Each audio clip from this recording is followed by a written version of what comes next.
Capable d'être aimé. La vérité que beaucoup d'hommes refusent de comprendre. L'amour est universel. Pourtant, beaucoup d'hommes se retrouvent frustrés, démunis ou rejetés, malgré toute leur affection pour une femme. La raison n'est pas un manque de sentiments, mais une mauvaise compréhension de ce que les femmes désirent vraiment chez un partenaire. Comprendre ce principe fondamental, devenir un homme capable d'être aimé, est la clé de relations authentiques et durables. Doc 1. L'amour n'est pas un argument, c'est une conséquence. Beaucoup d'hommes pensent, open quote, si je l'aime assez, elle m'aimera en retour. Close. Cette logique est séduisante, mais profondément erronée. Une femme ne tombe pas amoureuse d'un homme simplement parce qu'il éprouve des sentiments pour elle. Les sentiments, surtout lorsqu'ils sont désespérés ou excessifs, peuvent même devenir un facteur de rejet. Être capable d'être aimé signifie que l'amour que vous offrez a du poids, qu'il n'est ni obligatoire ni acquis.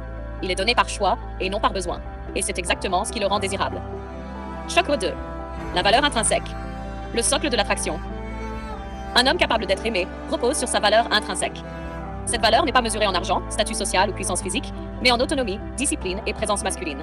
Une femme perçoit instinctivement un homme qui, à ses propres passions et ambitions, est respecté par son entourage et lui-même, peut maintenir son équilibre émotionnel face aux défis de la vie. Ces qualités lui permettent d'aimer sans perdre son identité, créant ainsi un champ d'attraction naturel. 3. La polarité masculine-féminine et l'énergie de l'homme. L'attraction sexuelle et émotionnelle repose sur une polarité. La femme désire l'homme fort et autonome, capable de guider, protéger et challenger. L'homme amoureux mais dépendant perd cette polarité. Il devient prévisible, soumis, vulnérable. Être capable d'être aimé, c'est maintenir une énergie masculine constante, même lorsqu'on est émotionnellement investi. Cela implique de rester séduisant par sa maîtrise de soi, son charisme et sa confiance. 4. Le rôle de la discipline et des limites. L'homme capable d'être aimé, c'est dire non, poser des limites et se faire respecter. Il n'implore pas l'amour, ne cherche pas à convaincre, ne supplie pas. Pourquoi cela est-il crucial? Les femmes respectent l'homme qui se contrôle et se protège. L'amour devient un choix, non un dû. La relation est fondée sur l'égalité et le désir, plutôt que sur la dépendance ou la pitié. 5. L'attraction durable, un équilibre subtil. Être capable d'être aimé signifie également comprendre que l'amour ne s'achète pas par des gestes excessifs ou la dévotion. Trop d'attention tue l'attraction. Trop de soumission entraîne le désintérêt. Trop de transparence émotionnelle précoce fait disparaître le mystère et la tension.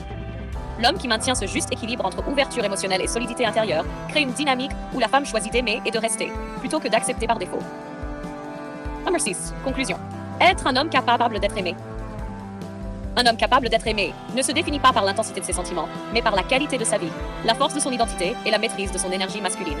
C'est un homme qui 1. A une valeur intrinsèque solide et autonome. Maintient une polarité masculine, même en amour. 3. Pose ses limites et ne se perd pas dans la relation. 4. Offre son affection comme un choix, pas comme un dû. 5. Inspire le respect, l'admiration et le désir. L'amour qu'il donne devient un cadeau précieux et non un geste banal. C'est cette capacité à aimer tout en restant entier, à séduire